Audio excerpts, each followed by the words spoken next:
를 분석하는 시간입니다. 용환석의 펀더멘털 투자, 용환석 페트라 투자자문 대표 옆자리에 나와 계십니다. 예, 어서 오십시오. 네, 안녕하십니까? 예. 사실 최근 우크라이나 사태다, 미국의 금리 인상이다, 여러 가지 대외 변수에 이제 촉각이 관심이 이제 모아지고 있는 상황에서 중장기적으로 보면 이 요우커들, 중국인들, 부동산 시장 싹쓸이부터 시작해서 우리나라 주식, 채권 모든 이 투자 자산에 눈독을 들이고 있습니다. 자, 우리 주식시장 역시 이 중국의 영향권 내에서 자유로울 수 없는 상황인데요. 어떻게 보십니까?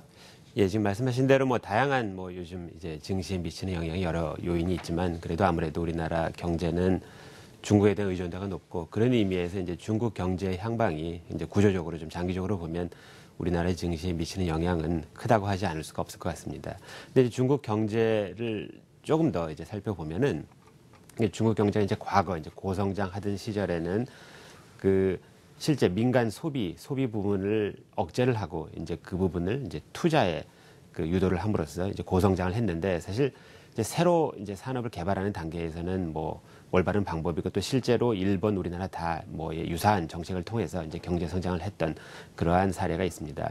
하지만 또 실제로 IMF 추정에 의하면은 그런 과정에서 그 GDP의 4% 또 많게는 8% 정도가 사실 이제 그 소비자 몫으로 가야 될 부분들이 실제로 이제 그 산업 투자 부분에 많이 쓰였는데 이제 이러한 부분들은 또 상당히 오랫동안 구조적으로 지속될 수가 없고 또 지금 단계에서는 어느 정도 조정이 필요한 그러한 상황입니다. 그러다 보니까 최근에 주기적으로 이제 나오는 이슈인데 중국 경제가 연착륙이다, 경착륙이다 하는 얘기가 나오는데 실제로 중국 경제는 이렇게 지금 현재 민간 소비 부분이 36% 정도로 굉장히 유례가 없이 낮은 정도인데 이제 이러한 부분들은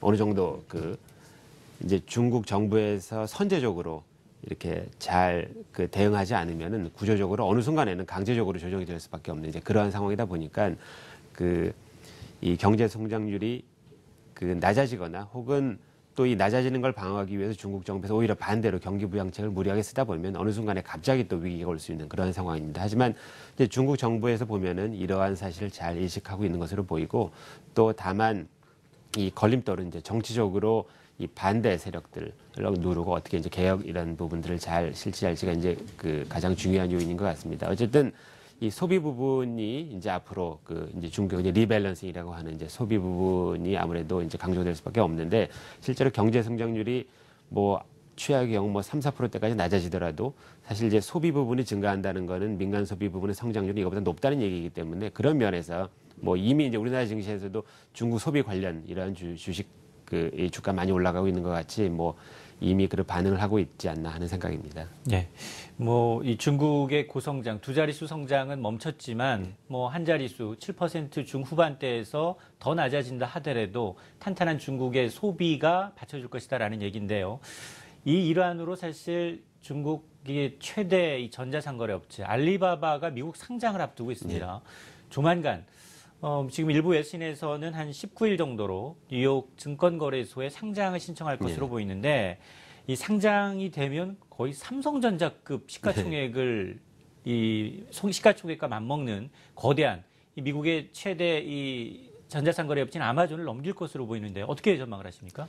예, 이제 중국에서 사실은 소비 부분, 이제 빠르게 성장하는 소비 부분의 가장 대표적인 회사라고 할 수 있는 이제 알리바바에 대해서 간단히 소개를 시켜드리려고 하는데 실제로 미국에 상장이 되지만 지금 이제 우리나라 많은 증권사를 통해서 미국 주식도 할 수 있기 때문에 물론 이제 국내 주식과는 달리 이제 양도 차익에 대해서 세금 내는 이슈가 있긴 하지만 어쨌든 투자를 할 수 있는 부분이기도 합니다. 조금 이제 자세히 보시면은 이제 알리바바라는 회사는 중국 이제 그래프에 나와 있지만 중국 온라인 쇼핑 전자상거래 부분의 독보적인 이제 1위의 업체이고 이 회사는 중국의 마윈 그러니까 사실 해외에서는 영어 이름인 잭 마로 더 많이 알려져 있는데 실제 이 잭 마 회장은 과거에 영어를 가르쳤던 그러한 또 경력을 갖고 있기도 합니다. 그래서 이제 중국 온라인 쇼핑 부분에 절대 이제 강자이고 또 실제 어느 정도 규모냐 하면은 이 회사는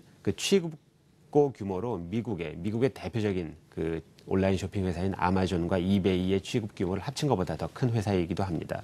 또 한 가지도 중국은 다른 많은 부분에서 아직 발전 단계가 선진국 수준에 미치고 있지 쉽지 않지만 이 또 전자상거래, 온라인 쇼핑 부분은 또 굉장히 발달을 했는데 어떤 면에서는 이런 소비 인프라가 발달하지 않았기 때문에 또 빠르게 발전한 면도 있지 않나는 생각입니다. 예를 들어서 미국의 그 소매에서 차지하는 온라인 쇼핑이 차지하는 부분이 6% 정도로 추정되고 있는데 중국에서는 이 알리바바 그룹 혼자서 8% 정도를 차지할 정도로 굉장히 그 어마어마한 규모이고 또 이 회사는 그 알리페이라고 이제 불리는 그 결제 또 일부 금융업도 하는 굉장히 이제 그 시장 장악력이 높은 그러한 회사이고 또 실제 그 마켓플레이스라고 하는 우리나라 이제 오픈마켓 유사한 여러 가지 이제 상점이 입점해서 하는 이러한 형태의 그 비즈니스 모델을 가지고 있는데 또 특이하게 그 입점 수요를 많이 받지 않고 이제 광고나 다른 수익으로 수익이 많이 나는 이제 그러한 회사입니다. 그러다 보니까 미국의 아마존과는 달리 또 실제 이익도 많이 나고 이제 그런 면에서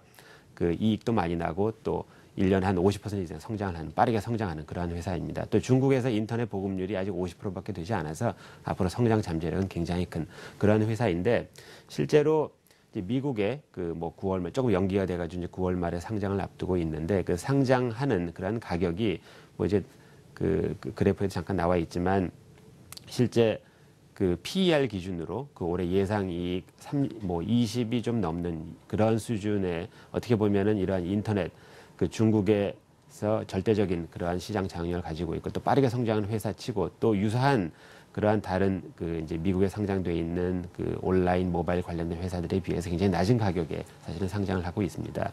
근데 여러 가지 이유가 있겠지만 이제 그 중에 뭐 특이한 점이 이제 이 회사는 그 실제 그 지배 구조가 약간 불투명하다는 이제 그런 면이 있는데 여기 뭐 복잡하게 나와 있지만 이 사실은 이 주주가 되더라도 주식을 살 주주가 되더라도 이 회사의 경영권에 전혀 참여할 수 없는 이제 그러한 구조입니다. 예를 들어서 이 중국에서 실제 사업을 하고 사업 허가를 가지고 있는 회사에 직접 소유가 하는 구조가 아니라 이제 점선으로 표현되어 있지만 다른 회사를 소유하고 또 실제 중국에서 그 영업 허가를 가지고 있는 회사와 이익을 공유하는 실제 소유자가 되지 않는 이제 그런 구조다 보니 이제 이런 부분이 좀 영향을 미친 것 같지만 그렇더라도 이 회사는 빠르게 성장을 하고 있는 이제 그런 측면에서 뭐 어쨌든 뭐 관심을 가지고 볼 필요는 있다고 생각합니다. 네. 지금 사실 그 알리바바 상장으로 가장 이제 그 주목을 받고 있는 게 최대 주주가 바로 이 제일동포인 손정희 회장이에요. 소프트뱅크 손정희 회장이 여기 지분율을 무려 32%를 갖고 있는데 근데 경영권 참여가 불가능하다고요. 그렇게 되어 있습니다. 아, 그렇군요. 자, 그렇다면 이 알리바바 상장으로 사실 우리나라 쇼핑 관련 이 종목들 그리고 어떤 영향을 미칠지도 관심이에요.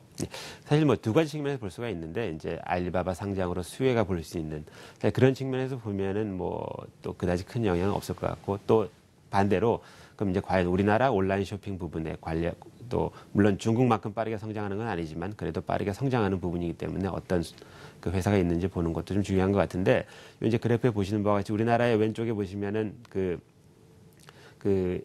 오픈 마켓이라고 불리는 이런 회사들의 시장 점유율이 쭉 나와 있는데 1, 2등 G마켓 옥션 같은 경우는 미국 이베이의 자회사이고 또 11번가는 SK플레인에서 운영을 하고 있는데 이 회사는 또 SK텔레콤의 그 자회사이기 때문에 사실 대부분 상장이 돼 있지 않아서 이렇게 참여할 수 있는 방법이 별로 없고 그 3% 점유율을 가지고 인터파크만 어떤 면에서는 이제 이 부분 이제 독립된 상장 회사이고 근데 인터파크는 또 사실 어떤 면에서는 요 일반 오픈마켓보다는 다른 뭐 공연이라든지 또 도서 온라인 투어에 특화된 회사이고 또 다른 부분 실제로 이 오픈마켓이 아닌 부분들은 다른 홈쇼핑이라든지 다른 회사의 일부분이기 때문에 또 독립된 회사가 없는 실정입니다. 그러다 보니까 또 결제 부분도 어떤 면에서 우리나라 뭐 얼마 전까지 이슈가 나왔던 뭐 공인인증서 이런 문제 때문에 또 미국의 페이팔이나 중국의 알리페이 같은 이런 결제 형태가 나타나지 않은 상황인데 이런 부분들이 뭐 아직 뚜렷한 강자가 없다 보니까 어떤 면에서는 조금 기다려보거나 아니면 골고루 좀 주식을 갖고 있다가